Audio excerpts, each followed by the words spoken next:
stop in the World Long Drive Tour, we'll follow a different athlete at the grid. In Salle, Colorado, it was Seb Twaddell, a 22-year-old rookie coming off of his first event win in Mesquite Volume 2. Yeah, I think every year World Long Drive has a really special person that's introduced to the game from anywhere around the world, and Seb has been that person this year. He's obviously a freak of nature.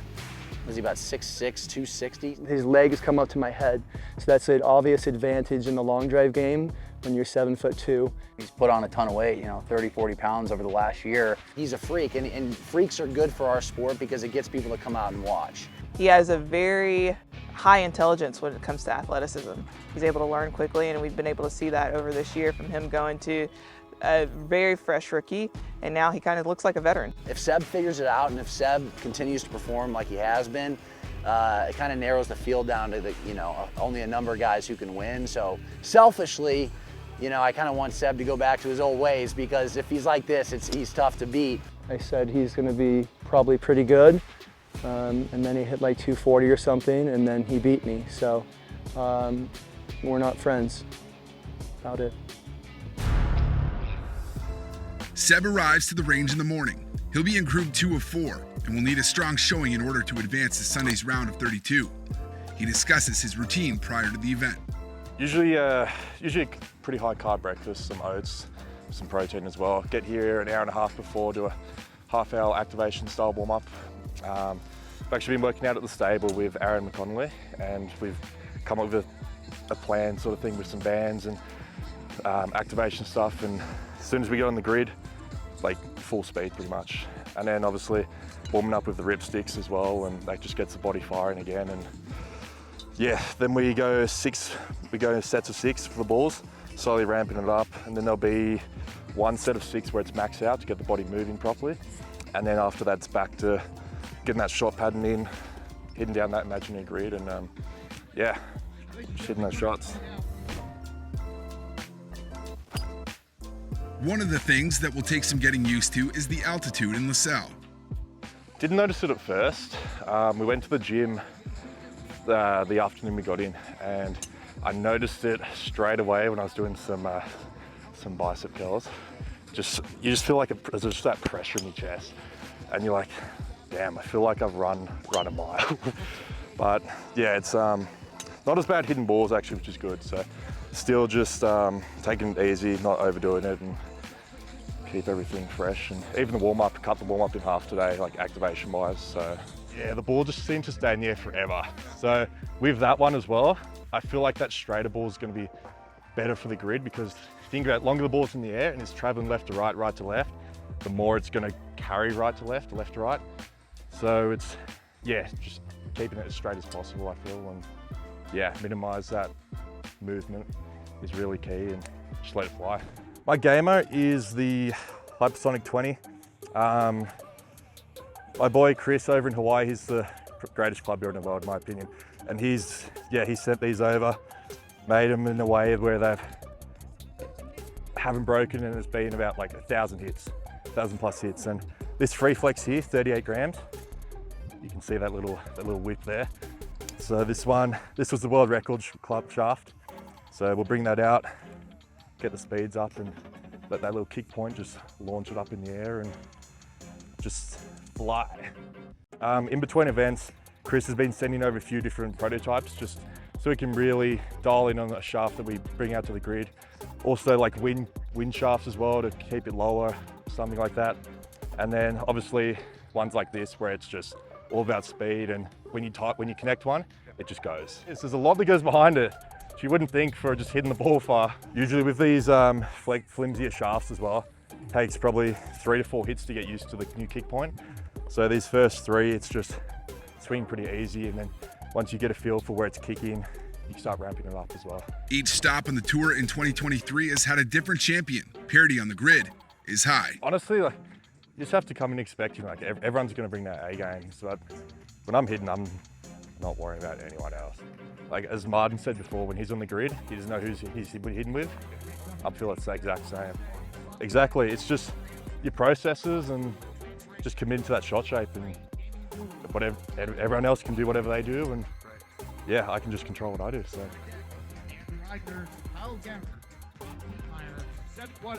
Finished on a good one, eh?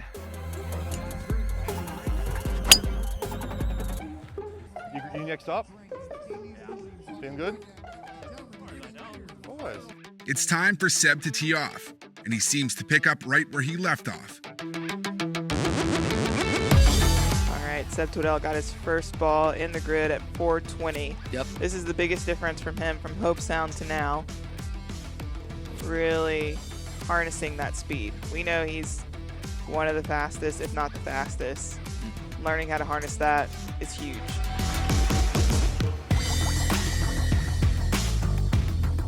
That third ball from Seb was a good ball. 430. Oh, there we go. I like that. It was a little bit of a cut into a crosswind, but that was a nice ball on Seb Twaddell. 438. Looking good there, big guy. Appearing to be dialed in, he eclipses the 800-point plateau and goes on to lead Group 2 with a drive of 451.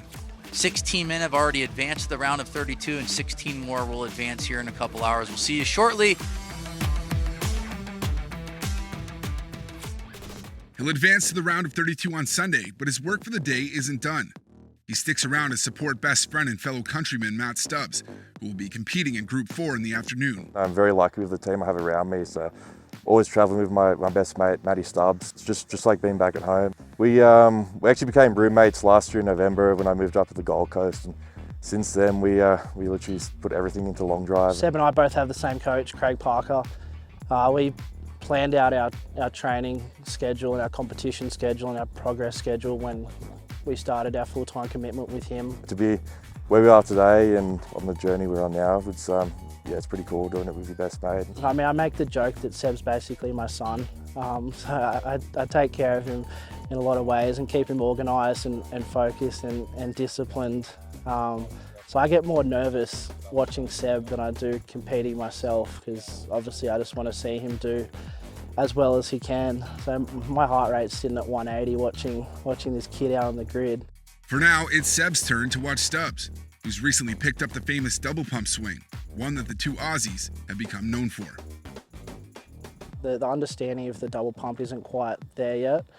It's something, our coach Craig Parker has brought both into the sport, but it's something that he's drilled for the last 10 years with his students on the golf course. But you're obviously not going to bring a golf course to a double pump to a wedge swing, but it's something that's definitely effective for long drive. We saw Mary Driscoll do a double pump in the women's division last time, so I think it's something that people are going to take on, kind of like when Kyle Berkshire did the step, 1-2 step. Yeah, the Sierra 1-2 step.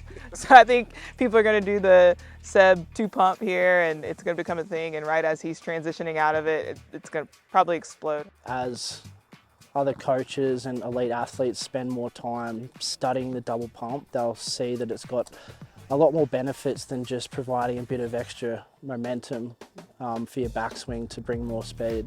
Coming from a professional baseball background, get outs as a pitcher, hit balls far as a lawn driver. I could care less what it looks like. It's the result at the end of the day.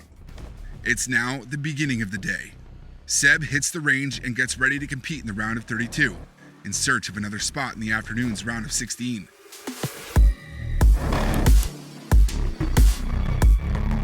Slot 1, Hegarty, and 2, Seb Twaddell and Devin Fitzgerald. So taking a peek at Seb here, slot number 3. We'll take a look at his ball speed numbers, because for me, I like Seb at 220, 222, nice and in control. Not seeing the ball flight here from JJ and I one. can't see it, but right now we're zoomed in on Seb, who, if that hangs on. You can tell he's moving, a lot of movement right to left. So he's trying to hit that draw, and there he was. He just had that face open at impact. So, Man, still impressed with Seb's composure. Yeah. Able to kind of really harness that in over the last couple of events. Yeah, he ended up going, his third, fourth, and fifth golf ball were in play. Unhappy with his set, Seb still manages to advance to the next round. And he heads to the range for some adjustments before the round of 16. Yeah, so walking up, I've always got my headphones on, got some music going, just so no one really comes up and talks to me, so I can just stay that focused when I get up here. But before on the range warming up, I actually figured out what I was doing wrong, so my alignment was off. So I was aiming too far left with the club face and I was just towing every shot. And literally 5 minutes before stepping out on the grid with Sam, I was like, I figured out aim more right, swing right, and that just squared everything up. And yeah, I'm just focused on what I'm doing and what I can control, and whatever my competitor does, I can't control that, so I'm not really worried about what they do. Similar hitters right now. We got Sam Judah and Seb Twaddell, guys that go a little left to right. Seb ended up winning last tournament. Curious to see what type of speed Seb's going to try. Is he going to try to go full throttle right away, or is he going to try to stay within himself and just try to hit a 220 ball? Because right now, 220 with 50 yards of movement left to right just went 465 yards. I do think if someone center punches this, I mean, Seb can hit it high enough. I mean, I think 500 is close. 500 is going to be close. It's going to be interesting to see. Here we go. It's game time. This is a good matchup. I mean, these are the type of guys that you can see in the finals. Without a doubt. I know Sam's going to be knocking on the door of a win here sooner than later. We know he had a little back issue earlier this morning, so yep. Hopefully. 222.9 from Sam. And they'll say he's healthy. I said it last time that he's not a guy that I'm worried about going OB. No. But if he's off, he's not feeling great, he's definitely susceptible. As I said, world number 1 Kyle Berkshire just went OB against Scott Littlefield. So right now, there is a premium of hitting golf balls in play. I mean, even 430, 440. So it looks like I said, both of these guys are trying to find it right now. They're not on their A game as of right now, but you know what? They can get hot. They can. Quick. Really, really quick. Both guys are OB left. The good thing is that both their misses are both left. So this one looks like Seb's going to go OB left. Now, I don't know if Sam Judah's – that Sam Judah's ball did not go in, ball number 3. Wow. That one looked like it was floating down that left line. Oh, in and around. There we go with Sam Judah. Look at this. Is that one going to stay? That one looks good there. 223, low launch. It was only 100 feet in the air, but this is a laser. This one's going to roll forever. Final ball from Seb Twaddell. I wasn't worried about the first 5. I just slowed down, just trusted it would come, and on that 6th ball. The Mesquite Volume 2 champion down to his last golf ball. Oh. There he goes. Sam Judah, hands in the air. He's spin 1678. 190 feet in the air. I mean, goodness. 220.